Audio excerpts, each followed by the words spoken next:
Hi, I'm Wendy Zukerman, and you're listening to Science Versus from Gimlet. Today on the show, the hunt for one of the biggest killers of the 20th century.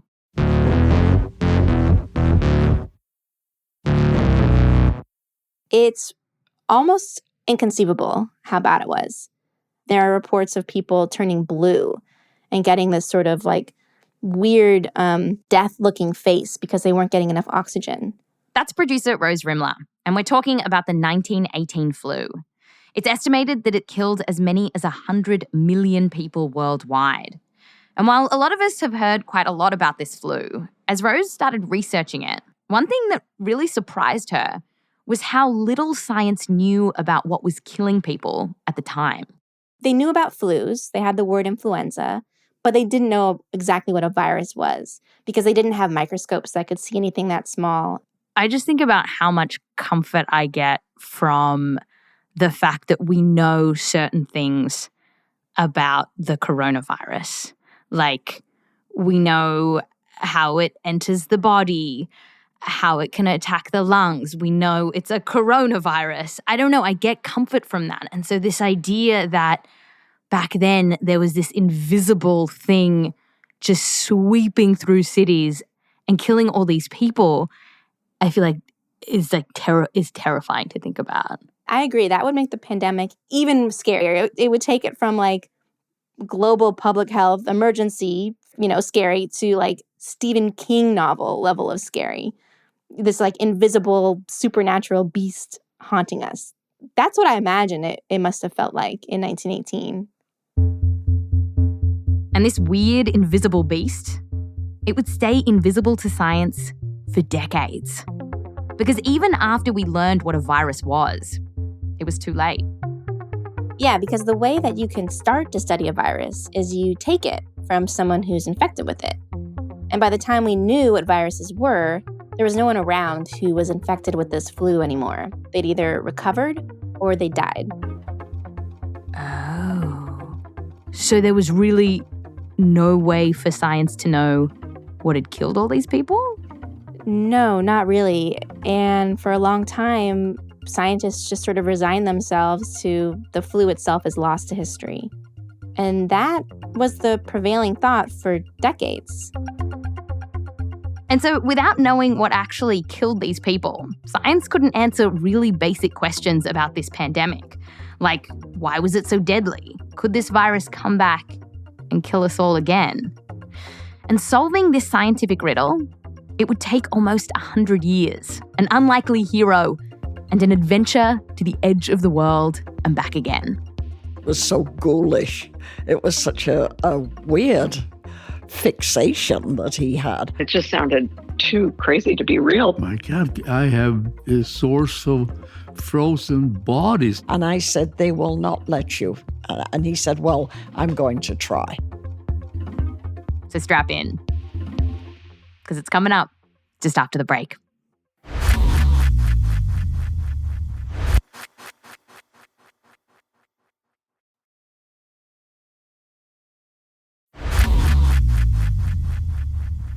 Welcome back. Today, we're on the hunt for one of the worst diseases in modern history, the 1918 flu. If you heard Radiolab a few months ago, they had a great episode on this flu and told a Cliff Notes version of this story. But today, our producer Rose Rimler is taking us on the whole wild ride. And it starts in the most unlikely place. Basically, next door to Rose. Yeah, so the scrappy hero of our story is Johan Hultin, and I found out he's actually my neighbor. He lives just a few miles down the road from where I'm staying here with my dad in California. Amazing. So it's an amazing coincidence. I looked him up in the phone book. I called his house. His wife answered. She said, "Come on over. You can interview him." Mask on. Yeah, it's masked up, 6 feet apart. Sunny on the hands. Yep. Yeah. Okay, Johan, your visitor is here. So, Rose, this is Johan. It's so nice to meet you. Yeah, he is. Nice meeting you. Do you mind if I call you Johan? I'm delighted. So what does he look like? He has white hair. Of course, he's retired. He's 95. used to be an athlete. And apparently he was still hiking around the hills here up until he was 93. Life goals. He's Swedish and still has a little bit of an accent. Don't get old, I'll tell you that. So in about 1950, when Johan's in his mid-20s, he decided to leave Sweden for the U.S. I came over from Sweden as a graduate student. He went to the University of Iowa. When I was there, And one day, he and his buddies in Iowa are gathered around, and they're talking about how it's still kind of nuts that science doesn't know what exactly the 1918 flu was. And some people are saying, it's a shame, there's no way we can find it. But in this conversation, there just happens to be a visiting professor prominent virologist came. who says, you know, it's possible that there is a live sample of this virus still left somewhere on Earth. So he said, someone actually should go up to Alaska, the frozen north, to find frozen bodies who died in 1918 and they were buried in the permafrost. They may still be frozen. The idea here is that in the permafrost, people don't decompose. Their lungs would still be intact. And if they had died from the flu, then the virus might still be alive inside their lungs, kind of like in a suspended animation. Oh, so if we can find people who died from the flu but haven't completely rotted, like still have preserved lungs, then we might be able to find the virus still in their lungs, and science could take it and study it. Yeah, exactly. That is wild. But this visiting professor, he just throws out this idea into the wind. He doesn't think anyone's actually going to do it, right?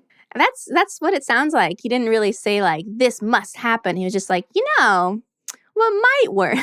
But little did he know who was listening. Johan was kind of the perfect person to overhear that comment because Johan loves a good adventure. And in fact, he had just come back from a trip to Alaska where he had explored and made a lot of connections. But it was a tremendous adventure. And so this day in Iowa, he's like, oh, I could actually do that. I could go back to Alaska and I could find this virus there. And I could help science understand what it was and why it was so deadly. Okay, so he gets it in his head that he's going to go on this wild goose chase, effectively. What does he do next? So he flies up to Alaska and he gets on, progressively smaller and smaller airplanes to go to really small towns that aren't near major cities mostly. And he scouts around to see if people buried there would be buried in land that was still frozen. And eventually he ends up in a place called Brevig Mission, which is a really small town right on the edge of the Bering Sea. And that's what I grew up in, with the ocean in front of me right there, and listening to the waves during the summer and fall up until it freezes. This is Annie Conger. She's a retired school teacher and a member of the native village of Brevig Mission. It's a place that can get so cold that icicles form on your eyelashes. Ooh.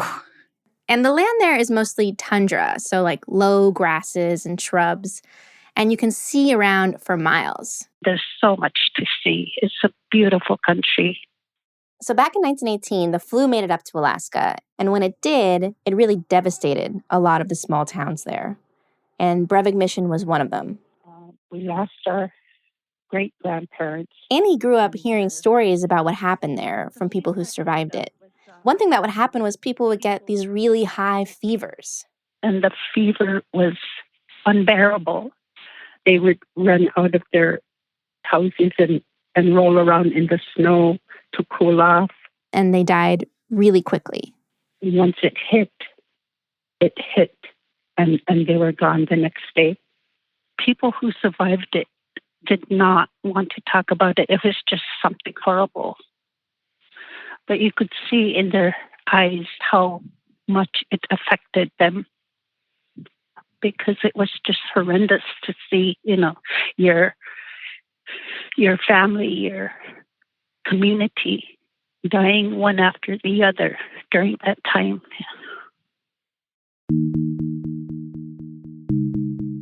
When Johan was in Brevig, he also spoke to one woman who had survived it. She'd been there. She saw it, but 90% of the villagers died. I mean, her family died. She was telling the story, but she was a little kid then. This is a terrible calamity. Almost all of the adults died, and some children. And it happened so fast that all these people were buried together, about 72 in total. No coffins, they're just placed in a mass grave in the frozen ground. And this grave is still there. It's basically a pit in the grassy tundra, right along the water. It's marked with a big cross. And that mass grave was actually why Johan was in Brevig in 1951. He thought the bodies buried there might be his best shot at finding flu victims that still had the virus in their lungs. One of the first things he does is he goes to the community elders and he asks, is this okay if I dig up this mass grave for science? And what he says is that he's ultimately hoping to find a vaccine or some way to stop the virus from ever coming back. And so the community says, okay, you can dig up the grave. So here it is. Yes, please. And I started out. So what did he do? He just starts digging? Pretty much. He had some tools with him, but nothing fancy. Spade and the pickaxe. Yeah, this is it. And this was really hard to work with because the ground was frozen. So he had to make campfires out of driftwood to melt the earth bit by bit. So I just started out digging in the grave, and a couple of about 2 feet down, there was a little girl. A little girl? A little girl. It's 12 years old or something. There, in the permafrost, he found the body of a girl, and she was pretty much perfectly preserved. Looking in good shape. Just like she had died yesterday. Oh, my God. She'd actually died 30 years prior, but she still had her hair in braids. The ribbons were still there. Her dress was still intact. Wow, yeah, I mean, look at this. And that was really amazing. I remember, never forget. Why wasn't he horrified? Well, I think he was. I think there were two things going on. One is just how incredibly sad it was. And I do think Johan felt that, and he still feels it today when he looks back on it. But on the other side, he realizes that this whole grave is full of people who are well preserved, and that means that they may still have the virus in them, sort of in a suspended animation, which is what he was hoping to find. Oh, right. Because if the bodies hadn't have been well preserved and there had been signs that they were rotting or that this wasn't in a permafrost, this all would have been for nothing. Exactly.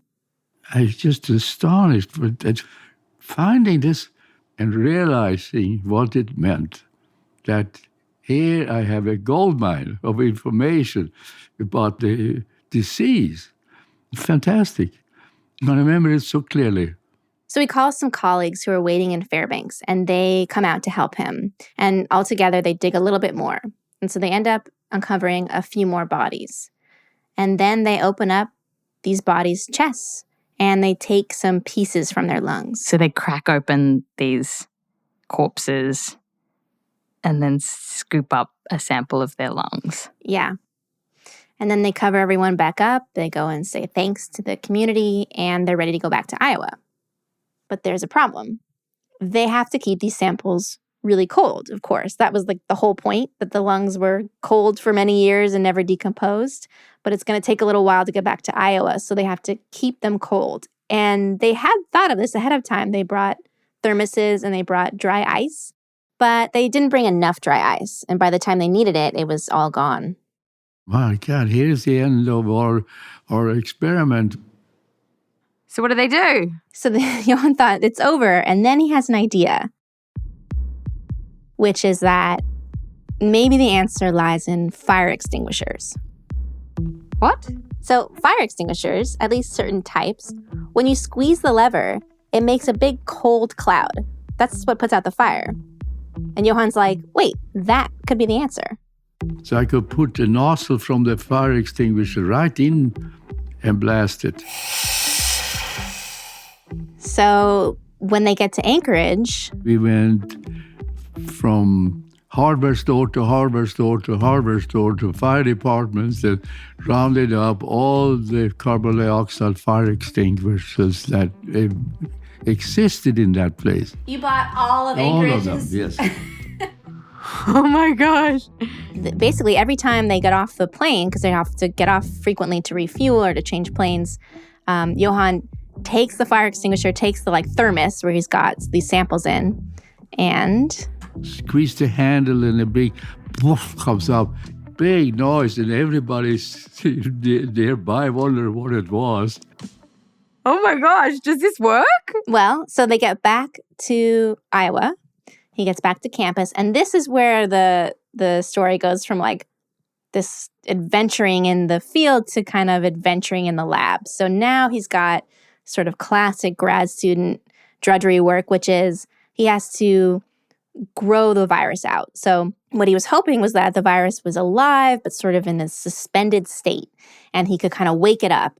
So one way he does that is taking the human tissue that he's collected, he grinds it up, and then he injects it into animals to see if they get sick. Injected it into live animals and guinea pigs and rabbits every day after day, week after week. Johan tried over and over again, and he ended up using all the human tissue that he had brought back. But the lab animals never got sick, which meant The virus that I was looking for was dead. And it was all for nothing. If the virus had been alive, would that have been dangerous? yeah, that is the flip side of this coin. I think it was a risk. I mean, if the virus was alive, maybe Johan or one of his buddies could have gotten infected and then, and spread it to other people. And then, whoopsie daisy, the flu is back. Oh my gosh. But it was dead, so none of that happened. Yeah. They did take some precautions. Johan says his professors weren't that worried, so he wasn't that worried. But, when I look back, it feels a little bit like a sign of the times. It was the 50s. People were looser with biohazard standards. These days, you just can't release any viruses anymore, can you? They really frown on it. So, the fact that the virus ended up being dead, maybe that was for the best. Wow. Bad for me. Because there went my PhD thesis. Okay. So what happens next? So Johan never finished his thesis, and he moves on with his life. He becomes a doctor. But he never stops thinking about Breivik mission and the grave. His wife, Eileen, says he even brought it up on one of their first dates. And I kept hearing about this grave with 72 bodies in it and how Johan had gone and dug. And he kept telling me this. And I almost wondered whether I should see this man again because it was so ghoulish. It was such a weird fixation that he had. After the break, we crack the case of the missing 1918 flu virus wide open.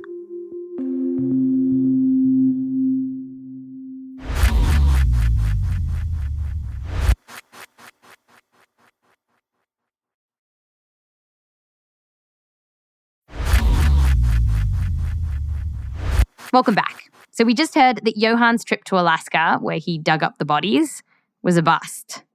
And Rose Rimler is here Hey, Wendy. to tell us what happens next. So his project didn't work because the virus was already dead. But he kept thinking, as the years passed, what if there was a way to use the dead virus to be able to understand this killer? Johan's hope was that science would find a way. And eventually, he was right. But it took until the 90s.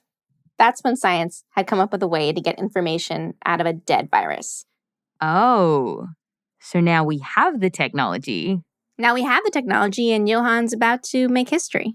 And this one day he was so excited he'd been reading the science magazine. I remember what it was. May I interrupt that? Absolutely. We were in Costa Rica. Johan is retired at this point, and he's on vacation. In Costa Rica, of all things, I happened to have the latest issue of that week. He's sitting under a tropical fruit tree reading Science magazine, and he comes across a paper on the genetics of the 1918 flu. Just by chance, and there was the story about a fellow named Taubenberger, Jeffery Taubenberger. Hello, I'm Jeffery Taubenberger. Sounds like you got Jeffery Taubenberger. That guy, that's Jeffery Taubenberger. Any questions? Yes. So who is this guy? Today, he works at the National Institute of Allergy and Infectious Diseases, which is where Anthony Fauci works.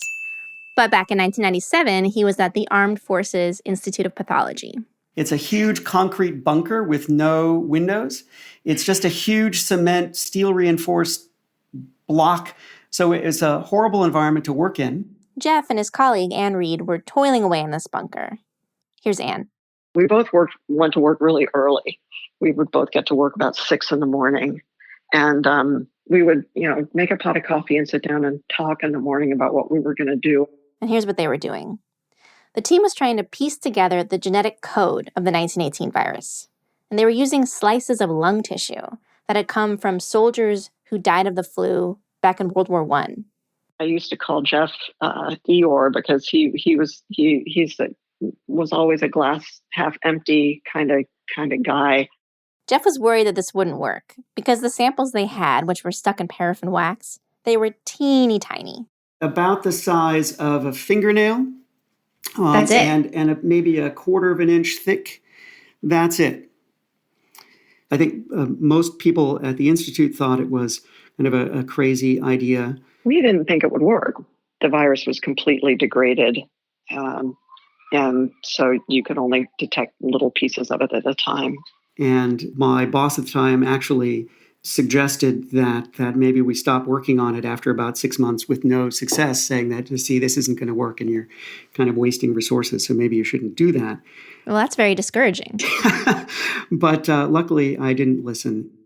So in that science paper, Jeff and Anne explained that they were having a little bit of luck finding the virus's genetic code in these samples. And Anne, who's basically the Tigger of this partnership, was really excited about it. Every time I got another 80 bases of that virus, I was the first person who'd ever seen it. And we were the first people to maybe have the answer to where this virus came from and why it was so lethal.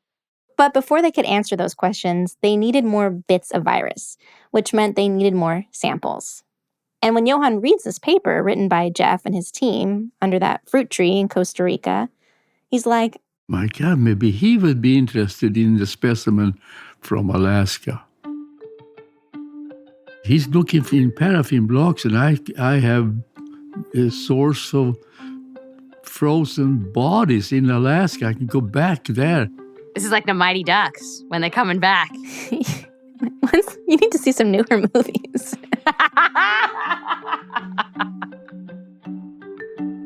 So Johan wrote a letter explaining who he was and saying he would be happy to go back to Alaska and bring specimens back for Jeff. And Jeff came into my office with it. I remember it being like 3 or 4 pages, and with this sort of amazing story of his efforts in the 50s and how he had not succeeded, so he never got his PhD and went to medical school instead. Sort of incredible. And I think we both looked at each other and thought, this can't be real. This has got to be like a joke, or a prank or something. It just sounded too crazy to be real. But Jeff called him, and it was, totally legit. And he was completely willing to fly back up there and do this project again. And so I was immediately thinking in the lines of a kind of a typical scientific thing. Okay, if we're going to go to Alaska and do this, we'd have to write grants. We'd have to think, that maybe we could do this in 2 years. And on a phone call where I described that, he said, next week, I can go next week. Johan was like, there's no need for grants or anything like that. I'm just going to fly up there with my own money. I'll just get it rolling. Eileen was less excited. I was horrified. Why? He was 73 or 74 by this time. And I know he's kind of crazy. I know that there is an element of Johan, which is, I can do this, which is not always totally realistic. And I did not think it was realistic. Her biggest doubt was she didn't think that the village would allow him to dig in the grave this time. I said, they will not let you. They may have let you open that grave in 1951. I said, the world is very different now. They will not let you. And he said, well, I'm going to try. He spends a couple days getting ready. Scurried around like an eager beaver to put a duffel bag together. And flies back, does the multiple flights to get back to Breivik mission. And funnily enough, there is someone there who remembers him. And she says to Johan, I remember my grandma talking about this young guy who came up there and wanted to dig in a cemetery. He spoke to Rita Olanna, and she is the granddaughter of the woman who Johan talked to the first time around when he was a young man. Oh my gosh. And so I called Rita. I talked to her a little bit about it, and she said she was on board pretty much right away because she believed in the mission. If they found something to fight the next pandemic, that would really help. It would benefit the whole world. In the end, they decided to give him permission to dig again. This time, more of the bodies have decomposed. He doesn't have as good of luck. But he eventually does find one body, which still has tissue preserved. And importantly, her lungs are still there, and they're still in pretty good shape. So when Johan sees this body, he gives the person a nickname. Lucy, that comes from Latin, light, shedding light on. Johan had a sense the instant he saw Lucy. That was a dramatic moment for him. So he takes samples from Lucy's lungs. And, this is the 90s, so the technology has advanced. He doesn't have to deal with the weird fire extinguisher thing this time. Oof. He puts the samples in chemicals to preserve them. And then he carefully mails them to Jeff. He does this in different packages because he's a little bit anxious at the idea that they could get lost in transit. That would be it. There's no more in the world. That is it. It was that precious. All the packages all arrived safely in our lab. None of it was lost in the mail. So Jeff and his team get to work. The first step was to see if little pieces of the virus were there at all. And about a week later, he called the Hultins. The phone rang. I picked it up, and it was Jeffery. And he said, is Johan there? And I said, yes. And I handed the phone over to Johan. And his face absolutely lighted up. And they chatted, and I realized it was very good news. He said, we have it, Johan, we have it. Knowing the history of the disease, this is big stuff. And how did it feel for you personally to have accomplished that goal? Felt very good. He's Swedish. You don't answer questions like that. You're very modest. It's a question of modesty, and it's a question of feelings, and you don't get into feelings if you're Swedish, do you, dear? No. Really, I need a bourbon or something. I'll fix you a bourbon. So Johan's work was over. And now it's up to Jeff and Anne. They have to take these samples and eke out the rest of the genetic code of the virus. And they hope that once they have that, they can figure out why it was so deadly. Here's Anne. It took us 7 years to sequence the whole virus. 7 years. Yeah. You can do it on your coffee break now. But it was, yeah, I mean, when the coronavirus was sequenced in a week, I'm like, oh my gosh. If only. So it was a slog, but by 2005, they had the whole sequence at hand, and that meant that they had the identity of one of the worst killers in world history, which made big news. The genome of the Spanish influenza virus has finally been completely sequenced. The 1918 flu virus that killed tens of millions of people around the world is back. For now, researchers are hoping that it may help develop vaccines to protect against any future global flu pandemic. It was a huge medical mystery, probably considered one of the biggest medical mysteries of all time, that you have the worst infectious disease outbreak since going back to the Black Death that we knew nothing about. And other scientists felt the same way. One scientist said, and I quote, "This is huge, huge, huge." So what did they work out? Why so huge? 3 huges, yeah. And once they had this genome, pretty much right away, they could work out 2 things. One, they figured out where it came from, and they also figured out where it went. So they learned that it came originally from birds, wild birds.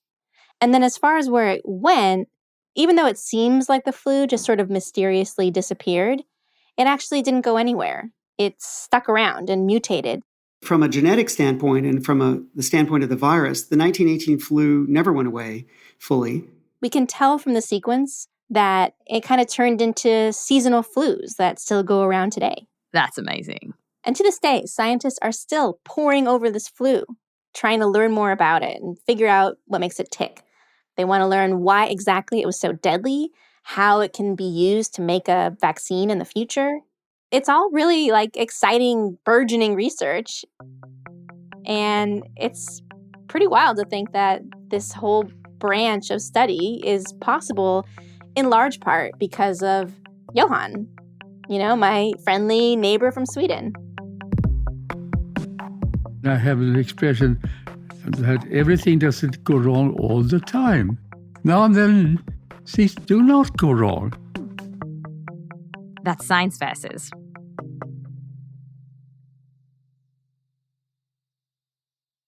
If you want to hear more about stories from the 1918 flu, you should check out that Radiolab episode. It's called Dispatches from 1918. And there's a great book written about this whole adventure by Gina Colada called Flu.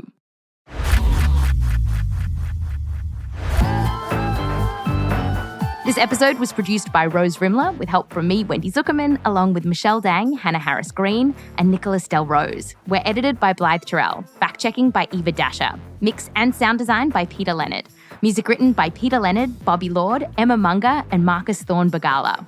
Special thanks to Abbie Ruzicka, Abigail Collins, Davis Hovey, John White, Robyn Russell, Rachel Cohen, Warren Kakoona, Brian Crockett, Trefon Angasan, Brad Angasan, Matt Ganley, Dr. Adam Lauring, Dr. Matt Memoli, Professor Susan Jones, and everyone else we spoke to for this episode.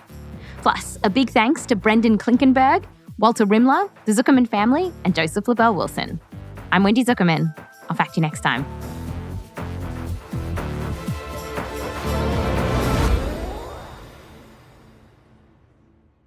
What do you think, what would you say you're most proud of? Finding Eileen. Isn't that cute? Yeah, that was a nice answer. You get lots of brownie points for that.